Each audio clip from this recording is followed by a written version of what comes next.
Hello, I'm Brigantia Blackbird of the Blackbird Grimoire. Welcome to the daily forecast for Wednesday, August 28th, 2024. It is the day of the teacher sage. It is Mercury's day, Odin's day, the 7th of Virgo, the 24th of Hazel, the 7th of Boar, and 32nd of Hayanir, which is the haymaking month. In astrology, the sun is in Virgo, mutable earth, which represents industry. The moon is fourth quarter Cancer, cardinal water, representing growth. Mercury is retrograding in Leo, fixed fire, representing fragile relationships. And then, my darlings, 4:14 p.m. Central Time, mark that on your day calendar. Mercury finally goes direct. It'll still be in Leo, fixed fire, but now it will represent ideals. So expect to have a little breath of relief come this afternoon. Then Venus is in Virgo, mutable earth, representing perfectionism. Mars is in Gemini, mutable air, which is to be pugnacious. Jupiter is in Gemini, mutable air, which represents questing. Saturn is retrograding in Pisces, mutable water, which is to redefine dreams. Uranus is in Taurus, fixed earth, representing renovation. Neptune is retrograding in Pisces, mutable water, which represents spiritual awakenings. And Pluto is retrograding in Aquarius, fixed air, which means to examine intentions. Now for the retrograde reminders. You notice how we've already left Mercury off the list. I've decided, it's going direct in the afternoon. We are not going to think about it anymore. We are on the edge of release. So for the Saturn retrograde, remember to reclaim your authority. For Neptune retrograde, reclaim faith, joy, magic, and imagination. For Pluto retrograde, reclaim your ability to regenerate. And for Chiron retrograde, restore the heroic spirit. We have a fourth quarter moon, which means that it is the time for graceful release.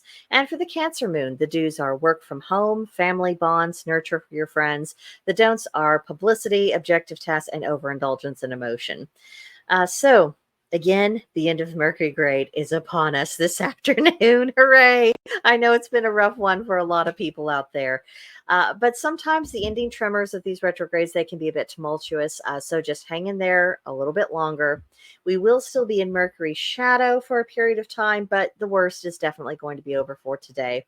Take stock of any lessons you've learned and nurture any relationships that suffered ill effects, because once it retrograded back into Leo, I know that just raised sensitivities. I know it did for me and my husband.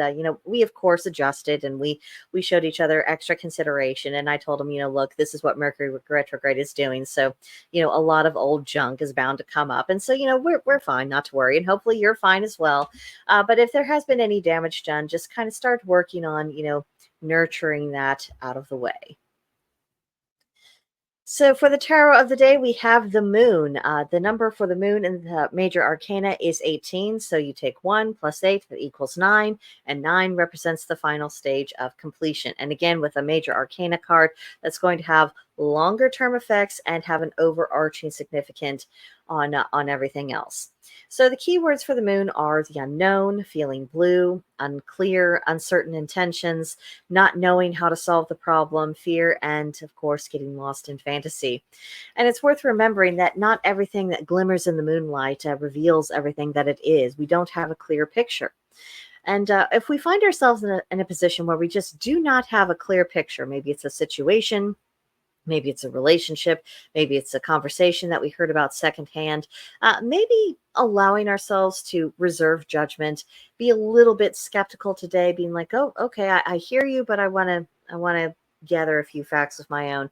Probably to the good. Just be aware that things may not necessarily be what they seem. So perhaps not take everything at face value today.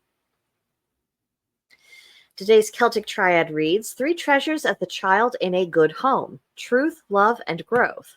So we'll begin with truth. In a good home, children are not only taught to value truth, but they also receive truth. Okay, we're back again. Next up, love. Children, they need love and they need guidance as much as they need food, clothing, and shelter. And guidance is very much a form of love. They need that desperately. And then growth. Children are going to thrive in an environment that both supports and challenges them, that lets them know that they are safe, they are secure, people are looking after them, but also people who encourage them to look ahead and saying, what's the next step? Yes, this is hard for you, but do you think maybe you could try? Think how cool it would be if you actually conquered this and how that would make you feel. Kind of helping them build up their confidence and teaching them how they can build up confidence and how it's okay to learn things over a period of time. That does ultimately lead to growth.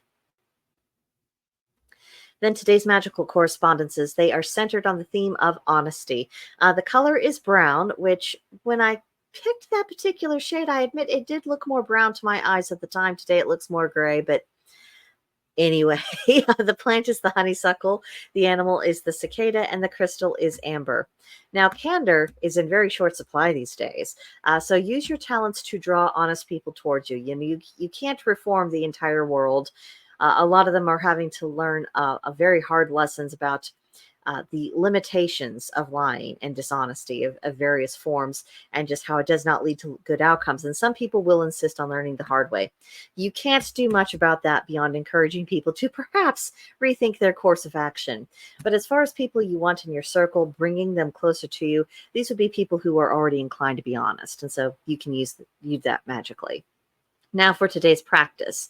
You might drink some peppermint tea today, study on the Hermetic principle of polarity, and think about what energies are being attracted together and why. Then for the Witch's Pyramid, today we are looking once again at the East Wall. So the East Wall is associated with the element of air, and of course with all things having to do with the intellect and mental processes. So especially as we've had kind of an emotional time of it this summer, maybe allowing your mind to take the lead again, and giving your heart a rest, asking yourself first what you think rather than considering what you feel. That might be a way of kind of exploring the value of this particular side of the pyramid. Then for fun, if you would care to, create your own sigil, and then meditate and attempt to contact the Pegasus spirit. Yes, even the animals that are more mythological in reaction, and we don't know if there was ever anything in nature that existed to inspire the idea, they still have a lot of energy built up in the thought forms surrounding them. And while you're not going to be, connecting with a consciousness, because that's not what thought forms are, they're just magical batteries, but you can contact that battery itself, tap into it, and there are things that you can learn and things you can explore through that mechanism. So something to give a whirl if you feel inclined. And then for your journal prompt, what creates joy in your life? Now, I found a picture of a pretty couple, and they're in this beautiful field. It's a lovely day. There's flowers everywhere. They're obviously dancing, and they're just looking at each other, and everything is great and wonderful. And I chose that picture because one of the things that brings a lot of joy in my life is having that sense of connection, both with my husband, but also that sense of connection with divine masculine figures. It creates a lot of joy in my life. It is the counterbalance and the complement of my own energies, and it just makes everything right with the world. So think about what gives you joy personally. Your joy is probably quite different from mine, and that's perfectly fine. We're not, we are not carbon copies of one another, but just kind of think about it, focus upon that joy. And especially if, you are starting to notice those shadows creeping in earlier and earlier in the evening, if you are starting to struggle with the oncoming darker season, focusing upon what actually makes you happy and occupying your thoughts with that is one mechanism amongst many to help give you a break from some of the symptoms of seasonal depression. So, on that note, have a wonderful day. If you would care to, you can follow me at Blackbird's Brew on X. You can find the Blackbird Grimoire on both YouTube and Rumble. And of course, you are very welcome to join the Oak and Elder Witchery on Gilded. There's a link in the description for that. But that will do it for today, and I will see you guys next time. Bye for now.